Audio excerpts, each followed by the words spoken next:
Thank you, Senator McCormick.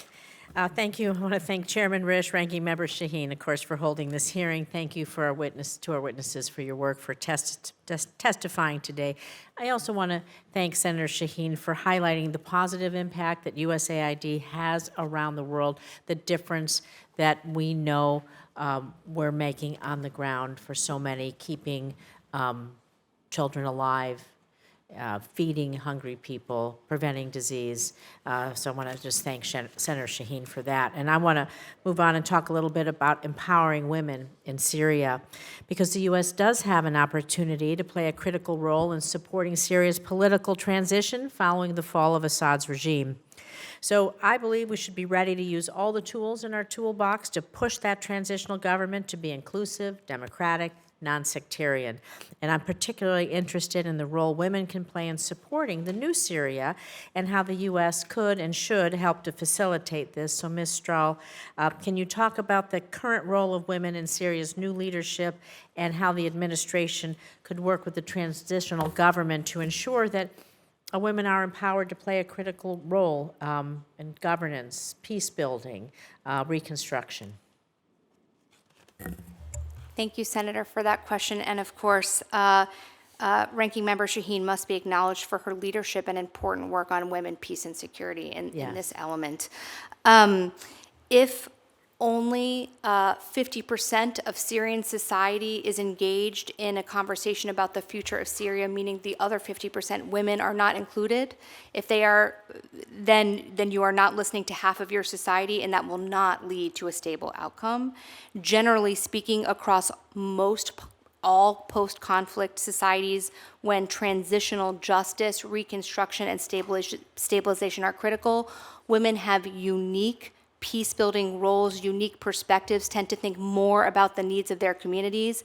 If their voices and recommendations are not taken into account, which means that less than 50% of Syrian society would be involved in the decision-making and dialogue about the future of Syria, it won't be stable and inclusive over the long term.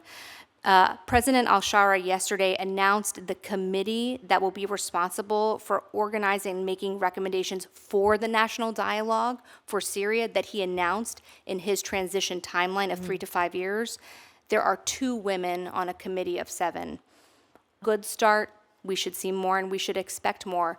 The main areas of leverage, of course, are that U.S. leadership can help facilitate Syria's entry back into the international community. Right. We should demand that more women have a seat at that table, and of course, through either sanctions waivers, relief, and eventually lifting. Thank you. I want to move on and talk a little bit about Iran and the resurgence of Iran, possibly with the fall of Assad's brutal dictatorship. It's going to have profound implications for Iran, which has supported Assad's regime since about 2011. So coupled with Hamas's defeat in Gaza, the decapitation of Hezbollah, the leadership there in Lebanon, Assad's collapse has left Tehran weaker, more isolated than it's been in decades. And I believe we can't squander this opportunity. Iran must be kept out of Syria, denied the opportunity to terrorize our partners, allies in the region, and we also, at the same time, can't allow our adversaries like China and Russia to swoop in and fill those gaps. We know they're waiting. Dr. Singh, in Syria, President Trump's aid freeze only serves to further Iran's malicious intent, right? And so the aid freeze stops the programs that directly address the instability on which we know IRGC, they thrive on instability, right? So again, we know Iran wants to exploit the aid freeze for its own gain. So in your opinion, how do you think it might do that? And what proactive steps should we be looking at to stop Iran from potentially doing that? Well, thanks a lot, Senator. I think you're right that where Iran sees a poorly governed or ungoverned space in the Middle East, it tries to fill that space, and it fills that space with its proxies. Mm-hmm. Proxies sometimes that it creates out of whole cloth. You know, we've seen Iran, for example, in Syria, import fighters from places like Afghanistan and Pakistan and so forth. Mm-hmm. And we don't want to see that happen again.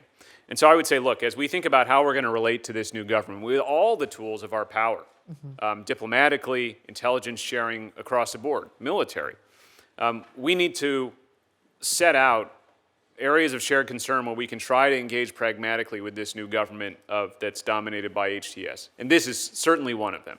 So I think, Ms. Struhl mentioned before, intelligence sharing, for example. I think this is an area where we can test them. Are they willing to work collaboratively with us on this area of shared concern? And if the answer is yes, we've just gained another new powerful tool in our toolkit to counter Iran in the region. Thank you. Yield back. Thank you very much. Senator Sheen, you had a follow-up. I do. I actually have